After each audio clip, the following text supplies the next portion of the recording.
il a progressé. On verra encore sur les 2 prochaines séances, celle de cet après-midi, celle de demain. Ce qui est bien, déjà le dernier match, c'était son retour dans le groupe. Après, on n'a pas eu à s'en servir, c'était une bonne chose aussi. Après, s'il est à 100% et qu'il postule, c'est encore mieux, oui, bien sûr. Les autres, c'est Patevra. Et puis peut-être Thomas, qui s'était fait un peu mal hier à l'entraînement. On va voir ce qu'il en est aujourd'hui. Une petite alerte musculaire, mais on espère que ce soit pas grand-chose. Non, Pat, c'est sûr que non. Thomas, j'espère que ça ira aujourd'hui et que c'est pas grand-chose. On verra. Oui, d'autres aussi, pas particularité sur ce match, mais bon, en toute logique, déjà moi je serais super content, enfin je l'espère.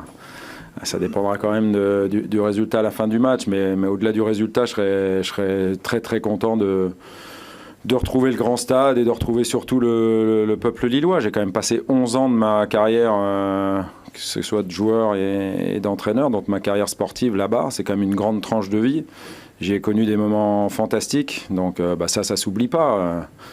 À part quand on joue contre eux, et ça va être le cas donc vendredi. Sinon, bien sûr que je regarde et je reste supporter du LOSC. Voilà, c'est un club qui m'a beaucoup construit et pour lequel j'ai une affection particulière, mais je l'ai déjà dit au match aller, donc ça sera aussi vrai au match retour. Je serai certainement leur pire ennemi à partir du coup d'envoi. Non, c'est pas en cela que c'est atypique, c'est qu'il y a plein de choses. Le propriétaire du LOSC actuel aurait pu être celui de l'Olympique de Marseille. Voilà, on sait qu'il y a Dimitri qui a joué là-bas et qui avait très très bien joué aussi là-bas.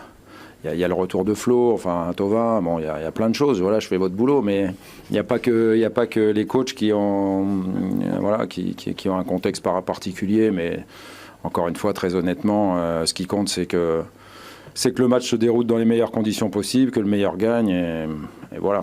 Et puis faisons en sorte que le meilleur ce soit nous. Je sais pas, pour l'instant on n'en est pas là. Ce qu'il faut, le LOSC maintenant est un nouveau propriétaire. J'en profite pour saluer combien l'ancien boss, Michel Sédou, a été un fantastique président, parce que si le LOSC aujourd'hui a ce formidable outil de travail qu'est Luchin, joue dans le grand stade et a fait un doublé il y a pas si longtemps que ça, c'est aussi grâce au travail de Michel Sédou. Donc ça c'est important, mais semblerait que les ambitions du LOSC soient aussi importantes.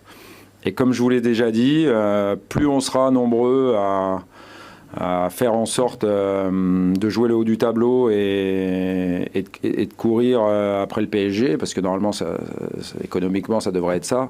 Et mieux ce sera pour l'intérêt du football français, nos droits à l'étranger, nos droits de championnat à l'étranger qui sont très faibles par rapport à d'autres pays. Voilà, c'est important que le football français ait plusieurs clubs qui soient capables de briller en France et de briller en Europe, parce que les places seraient chères en principe dès l'année prochaine. Oui, c'est possible, mais bon, ça reste une équipe qui vient de gagner à l'extérieur, donc une équipe qui a des atouts, notamment sur le plan offensif. Et à nous d'être capables de continuer la série. Nous, il n'y a que ça qui nous intéresse. On sait qu'on veut rester 5e, et on sait que si on ne gagne pas à Lille, il y a des chances qu'on ne reste pas 5e. Donc en fait, voilà, l'objectif il est clair. Il faudra être capable, comme à Lorient, comme à Bastia, comme à Dijon, d'aller gagner à l'extérieur. Moi, je me suis déjà exprimé là-dessus depuis longtemps. Pour moi, on ne pourra pas, personne d'ailleurs pourra rattraper Lyon. Ils ont un match de moins, ils sont à +8 potentiel. Nous, comme il n'y a pas si longtemps de ça encore, on faisait un petit peu le yo-yo. Après une bonne performance, on en faisait une moins bonne. Je pense qu'on doit concentrer toute notre énergie sur le fait de garder cette 5e place qu'on a été capable de prendre pour la première fois de la saison, seulement le week-end dernier. Donc voilà, il y a Bordeaux à 2 points derrière, Saint-Etienne à 4 derrière. Avec la victoire à 3 points, ça va vite. Si on est capable d'augmenter la série à Lille, alors oui, on va conforter cette place de 5e. Et puis si on n'est pas capable, on peut de nouveau retomber 6e. Voilà, donc c'est pas pour l'instant qu'on regardera qu'on aura un œil sur la 4e, non.